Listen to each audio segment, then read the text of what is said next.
with an Indiana clown show versus the Washington Mystics.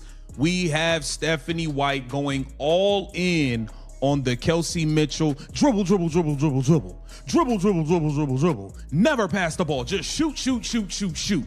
Kelsey Mitchell is about to stay rogue in this game today versus the Washington Mystics, where it looks like Caitlin Clark is about to be. A fan called it before the game even tipped off. You could hear it in their voice. That wasn't some random guess thrown into the void of the internet. That was the sound of someone who has watched the exact same pattern unfold so many times this season that they could predict the final act before the lights even dimmed. And honestly, the scariest part wasn't the prediction itself. It was how right they turned out to be. Because what unfolded on Monday night in Washington told us everything we need to know about where the Indiana Fever truly stand, what's really working, what's broken beyond recognition, and which side of the debate might actually have a point. But before we get to how this game ended, and trust me, the ending alone is worth the wait, we have to rewind and understand the full picture. Because the real story here isn't just about one basketball game. It's about an entire organization standing at a crossroads, and a generational player caught directly in the middle of it.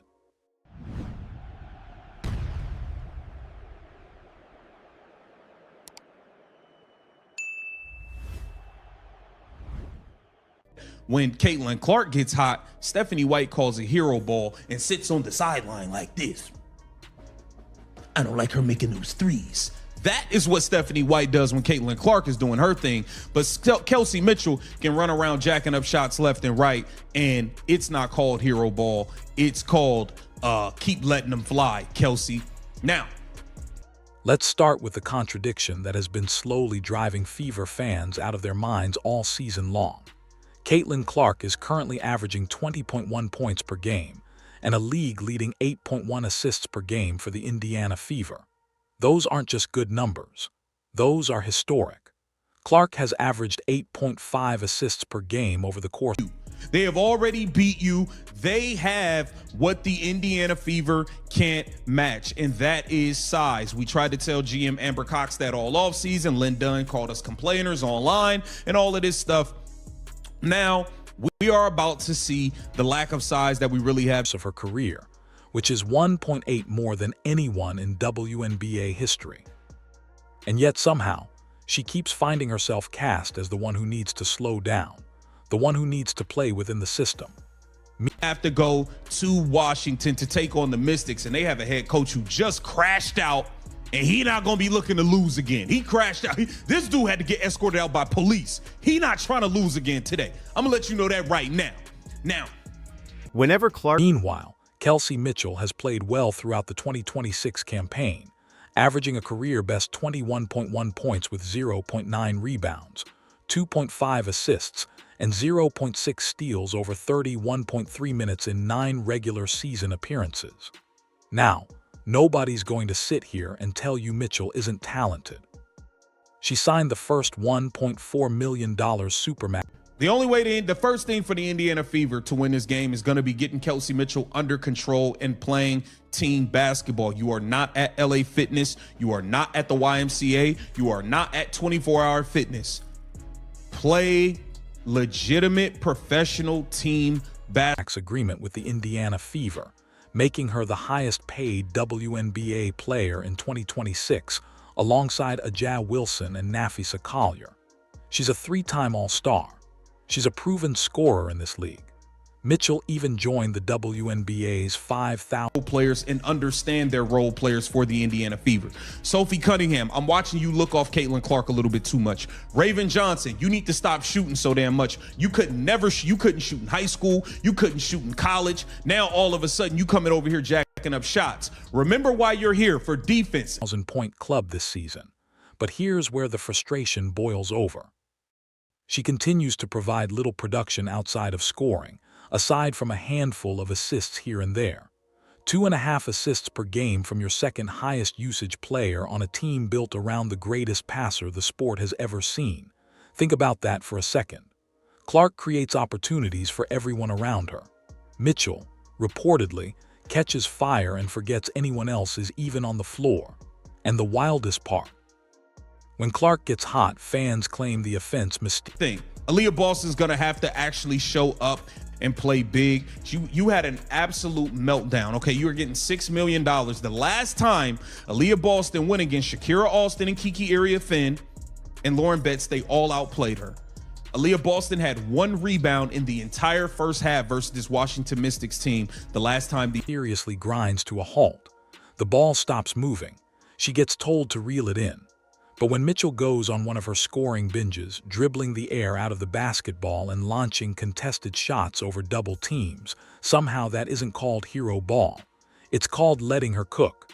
2 players, same shot diet, completely different rule books. And if you're wondering exactly when this boiling tension finally exploded into the national spotlight, well, that answer has a very specific date attached to it. The Portland game changed everything. The team had lost 2 games in a row, and in Saturday's 184 loss to the Portland Fire, a video emerged on social media of White getting into a heated exchange with Clark on the sideline. But the problem started way before that clip went viral. With 6:30 left in the opening frame, White subbed out Caitlin Clark, Lexi Hull, and Aaliyah Boston. Indiana was leading at the time and proceeded to unravel. By the time the quarter ended, Portland led fouling so much. The Indiana Fever, from Caitlin Clark to everybody, have to stop fouling shooters non-stop. And part of the reason that you guys are fouling so much is because you're not helping each other enough on defense. Caitlin Clark picked up her 5th foul versus Breanna Stewart because Lexi Hull didn't take 1 step over to help and shut off the lane. So Caitlin Clark picked up another foul. 29-15. Indiana went from being in complete control to getting absolutely steamrolled on a devastating run, all because the 3 best players on the roster were sitting on the bench during one of the most critical momentum swings of the entire game. And then came the moment that truly set the internet on fire. White was addressing the team during a timeout with Clark sitting directly in front of her. White appeared to be making a point, jabbing her finger in the air in Clark's direction while continuing to speak. Clark outstretched her arms to the side before raising them, which looked to mimic a defensive-type position. The 2-time Washington Mystics beating the Indiana Fever. And hey, like I said, man, each and every blunder that this staff has, we are 1 step closer to change of some sort, whether it's Caitlin Clark being moved or this entire front office being shown the door and being handed their pink slips of being fired. All-star later stood up, moved behind White, and shook her head. Cameras caught every single second. It's not known exactly what was said, but Clark was kept on the bench in favor of rookie Raven Johnson. The video of the altercation went viral, garnering more than 2.4 million views in less than 24 hours. The reaction was immediate, visceral, and relentless. Fever fans flooded social media with conspiracy theories accusing coach Stephanie White of undermining Caitlin Clark. Things escalated when commentator Skip Bayless claimed that the Fever fired White, a claim that was quickly debunked. But by then, the narrative had already taken on a life of its own. And what happened next only poured gasoline on an already raging fire. For the Indiana Fever, Caitlin Clark needs to be heavily involved in the game. She needs the ball in her hands. When the ball is not in her hands, there needs to be actions and plays run to get her open. We can't go the whole 4th quarter with Caitlin Clark, not getting her first shot until 1 minute left in the 4th quarter. That is ridiculous. That makes no sense. That is malpractice. That is sabotage, and we all see it. The third. Now here's where things get complicated, because neither side of this debate is entirely wrong. White addressed the controversy head-on, saying, "I think what happened in that moment is I was challenging a player. It's coaching, it's what it is. And I don't often think it becomes an issue if you're watching it in men's sports most of the time." She pushed back hard against the idea that something deeper was going on. White portrayed it as the natural result of 2 highly competitive personalities pushing each other, adding, "She wants to be coached. I want her to help me be a better coach. We're both competitive. We're both stubborn. We're more alike than different. Hopefully, we continue to bring the best out of each other. And Clark herself didn't leave any room for speculation either. The 24-year-old clarified to reporters on June 1 that the moment between two people being competitive, two people that really want to win, was overblown. She even went further. "When I got hurt at the Connecticut game last year, I bawled in Steph's arms. That's somebody I will ride for the rest of my life. People that just sit on their phones all day, they don't see those moments." Her teammate Lexi Hull backed it up. "I think there's just frustration. That's just all it was. There's frustrations that rise and decisions have to be made. Ultimately, this wasn't something that carried on." And when you look at White's actual coaching resume, the hot take crowd doesn't have quite as much ammunition as they think. When factoring in her 2-year spell with the Connecticut Sun, White's teams have reached the semifinals for 3 straight seasons. That's not some random, unproven hire. That's someone who has consistently guided teams deep into the postseason, including taking a fever squad that lost Clark for most of the 2025 season on a remarkable playoff run.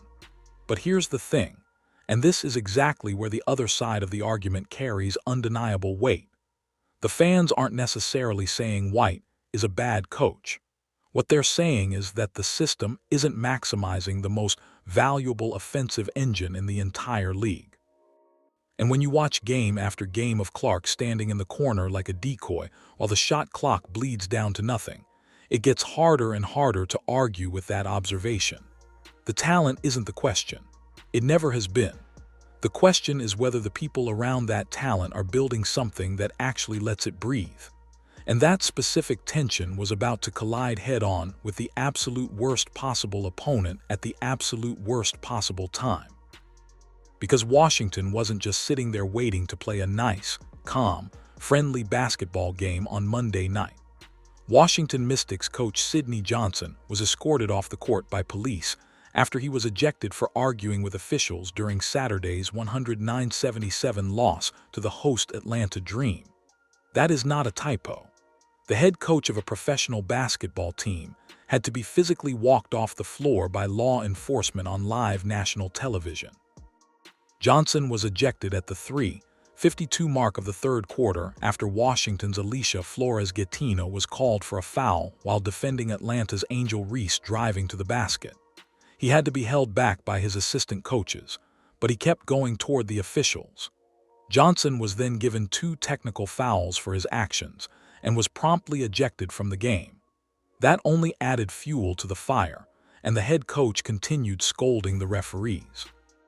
It got to the point where even some of his own players were trying to calm him down. This escalated until 3 officers working security for the game helped to usher him toward the locker room. They initially physically led him to the locker room but let him go, and he continued on to the locker room, ending his night. Mystics forward Kiki Iriafen was among those who tried to calm Johnson, saying afterward, "Coach always has our back. He's going to do whatever to protect us." "I was just trying my best to kind of diffuse it." Afterward, Johnson told reporters, "I lost my cool." The 32-point loss marked Washington's worst of the season. The Mystics fell to 4-5. Now think about what that means for a second.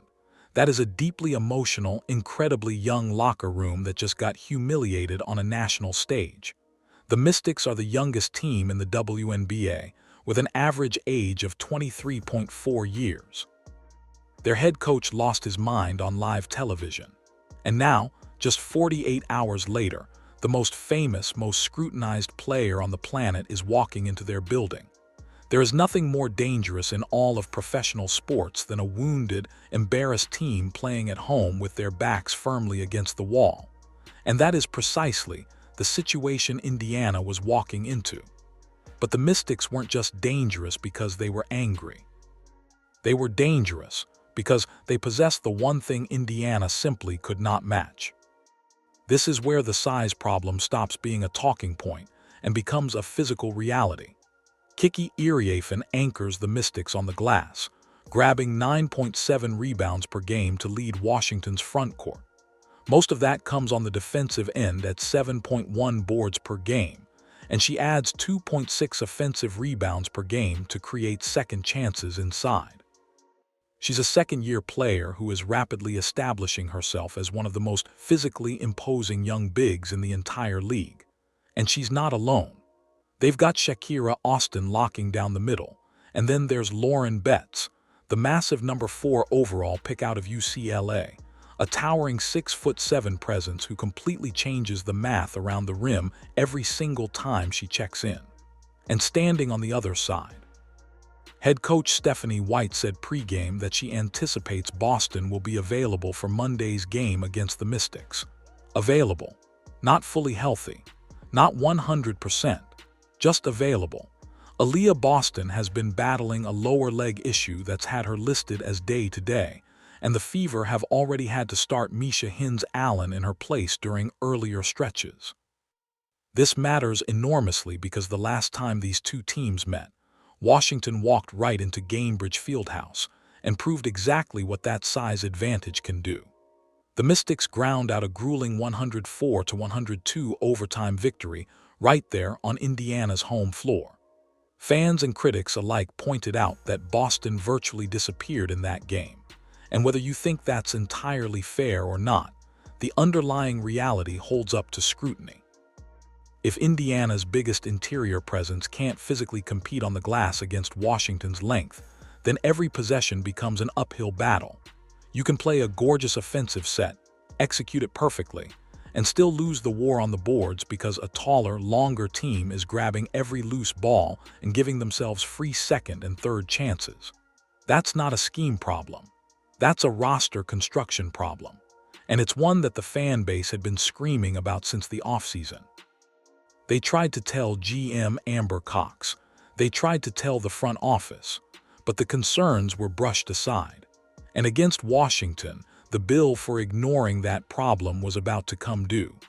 But the size crisis wasn't even the only fixable issue threatening to unravel Indiana's night. The foul epidemic had become a legitimate existential crisis.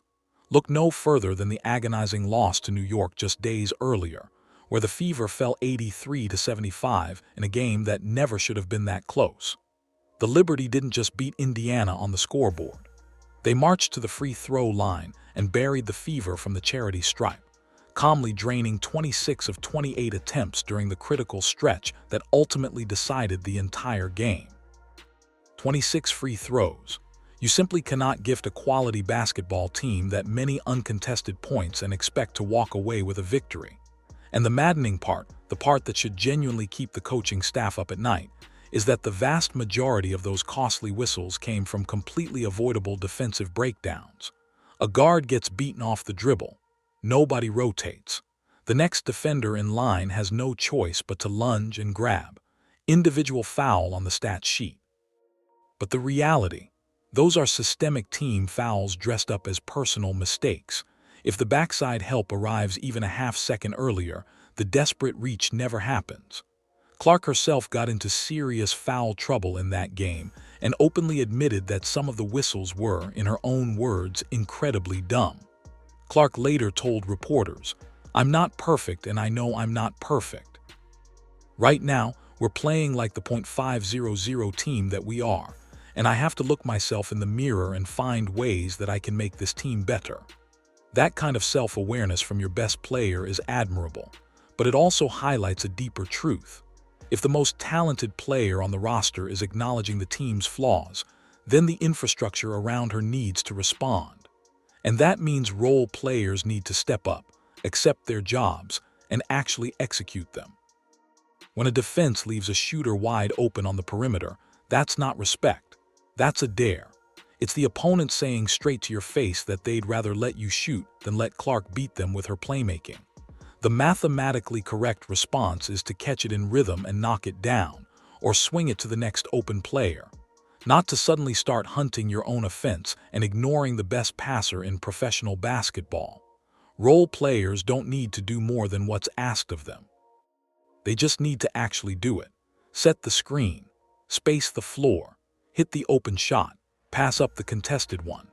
On a roster built to be this top-heavy with star power, the microscopic margin between winning and losing is almost always decided by the players whose names aren't on the marquee. And all of those issues, every single one of them, were about to converge on one Monday night in Washington. What happened next either validated every criticism or silenced the doubters entirely. Caitlin Clark's three-pointer with 1.2 seconds left gave the Indiana Fever a 78-76 victory over the Washington Mystics on Monday night. Read that again. 1.2 seconds. Washington rallied from a 17-point deficit and led by one after Sonia Citron's two free throws with 4.3 seconds remaining. But after a timeout, Clark caught a cross-court pass and was all alone after Cody McMahon went for the steal and missed. From just in front of the logo on the left wing, Clark's shot hit nothing but net. Think about the magnitude of what just happened. This team had been ripped apart online for a week straight. The coaching was questioned. The chemistry was doubted. The system was dismantled by every analyst with a Twitter account. And then, when the entire season felt like it was teetering on the edge of a complete spiral, Clark stepped up and did exactly what generational players do. She ended the argument with one pull of the trigger. Clark finished with 19 points. She scored 10 in the first quarter, and although she picked up her third foul in the second, Indiana made it to halftime with a 43-29 lead. A 4-point play by Clark pushed the advantage to 17 in the third. That early burst is exactly what fans have been begging for all season. Clark came out aggressive, touched the ball early, set the tone, and Indiana looked like an entirely different team because of it. The Fever led by 17. They looked dominant. They looked like the championship contender everyone expected them to be. And then, almost on cue, the same old demons came creeping back. Washington, which lost second-year standout Kiki Iriafen to a sprained ankle, battled back and led 74-73 after a layup by Shakira Austin. Even with Iriafen going down, even without their best young big on the floor, Washington's remaining size still managed to claw all the way back from a 17-point hole and take the lead. That's how devastating the Fever's lack of interior depth truly is. After Washington advanced the ball to midcourt, Aaliyah Boston broke up the inbound pass, and the Fever held on. It took a clutch defensive play from Boston to seal it. And that moment, quiet as it was, might actually matter just as much as Clark's dagger 3, because it showed that when Boston is engaged and locked in, she can still make winning plays. The victory was exhilarating, but let's be very clear about something. It shouldn't have been that close. A 17-point lead evaporated against a team missing its best interior player. That doesn't happen to a well-oiled machine.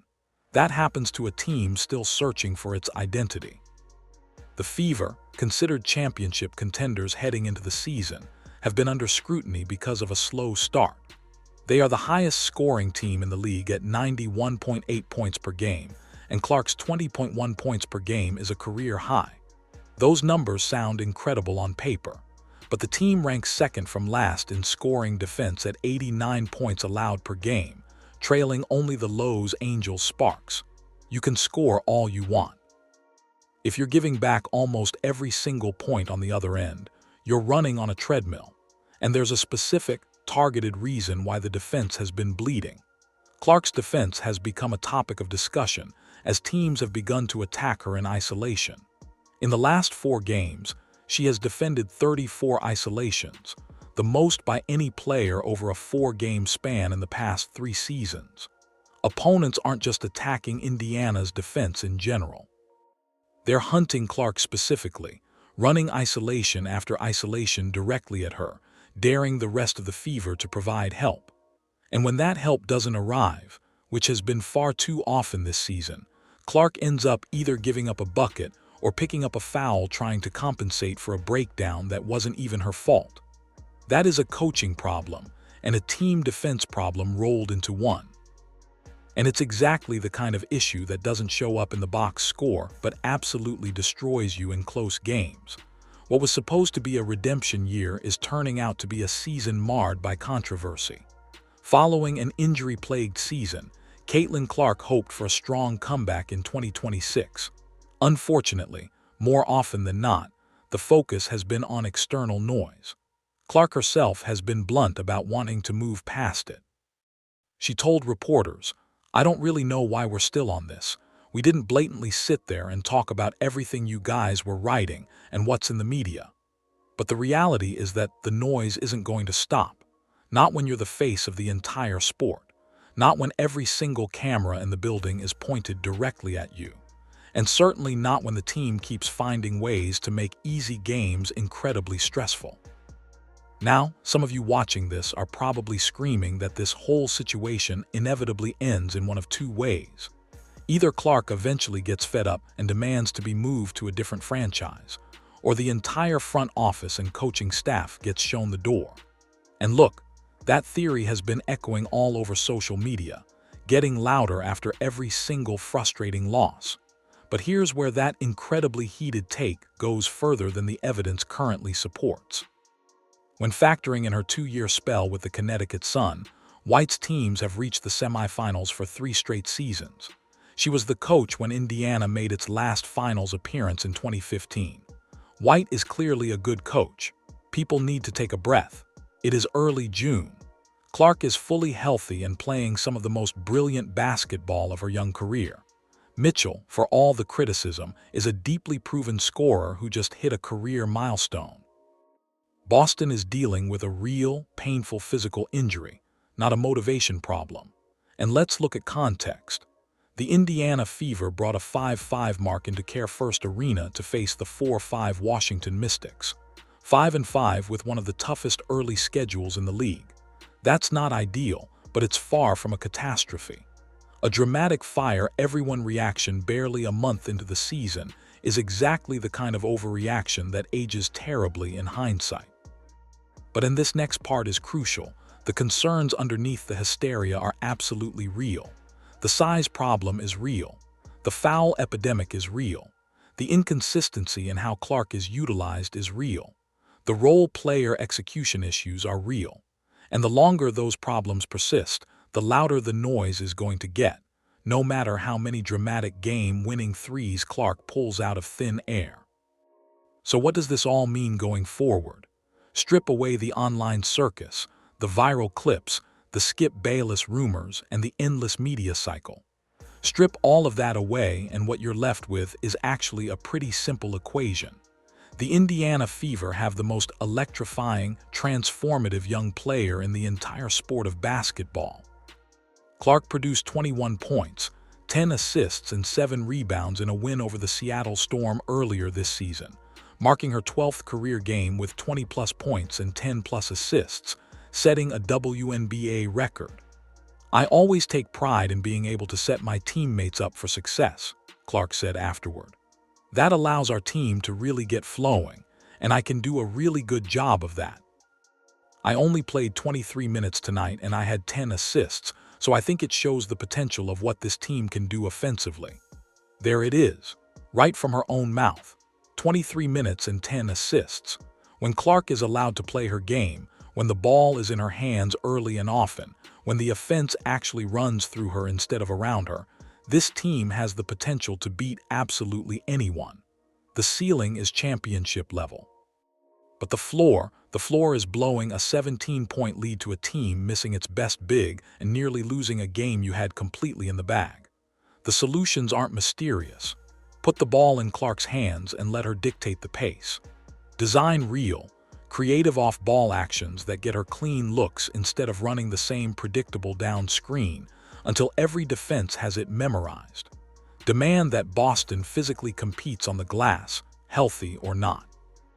Hold role players accountable for doing their specific jobs rather than freelancing. And for the love of everything, stop handing opponents free trips to the foul line through lazy, disconnected team defense. Those are 5 separate, incredibly fixable issues.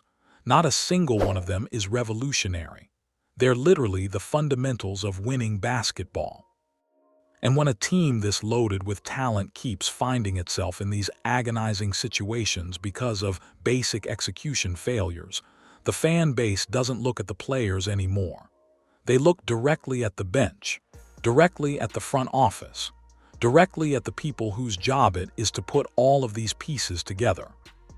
Clark's game winner in Washington bought this coaching staff some time. It quieted the loudest voices, at least for a night. But bought time is not the same thing as a permanent solution, and deep down, everyone connected to this franchise knows that. The central question of this entire fever season has never been whether Caitlin Clark is good at basketball. We already know she's spectacular, historically great, generationally gifted. The real question, the one that's going to define the next 4 months and potentially the next decade of Indiana basketball, is whether the people surrounding her can actually build something cohesive enough to let that talent translate into championships. Every single frustrating loss turns up the temperature on everyone involved. Every game where the offense bogs down into isolation ball and Clark is left standing in the corner like a forgotten prop adds another furious voice to the growing chorus. Whether you think that level of scrutiny is fair or completely unreasonable, it is the unavoidable reality that comes with having a once-in-a-generation talent on your roster. You either find a way to rise up and meet that challenge, or you get completely consumed by it. Monday night's game in Washington proved something undeniable. When Caitlin Clark gets the ball with the game on the line, she can beat anyone anywhere at any time. That three-pointer with 1.2 seconds left wasn't just a basket. It was a statement. It was proof of concept. It was the entire argument for building this franchise around her wrapped up in a single, breathtaking pull-up from just beyond the logo. The talent is there. The ability is undeniable. The question is whether everyone else in that building, from the coaches to the front office to the role players, can finally catch up to the standard she's already setting. Because right now, she is dragging this team to victories by sheer individual brilliance. And that can work in June, but it will not survive September, not unless something fundamental changes. And that right there is the story of this fever season. It's not about one game. It's not about one viral clip. It's not about one angry fan prediction that turned out to be eerily accurate. It's about an organization standing at a fork in the road, holding the most valuable asset in the sport, and deciding whether they're going to build a highway or keep paving the same cracked road that leads right back to the same exhausting arguments, the same avoidable losses, and the same gut-wrenching feeling of wasted potential. So now it's your turn. Pick a side. Is this on the coaching staff for failing to maximize a generational talent? Or is it a lazy excuse for a team that's barely a month into a long, grueling season? You can't have it both ways. Drop it in the comments. Tell me who you blame. Tell me what you think has to change. And if you want this kind of deep, unfiltered breakdown before every single fever game, make sure you subscribe and hit that notification bell so you don't miss the next one. Because the way this season is going, the next chapter of this story might be even wilder than the last.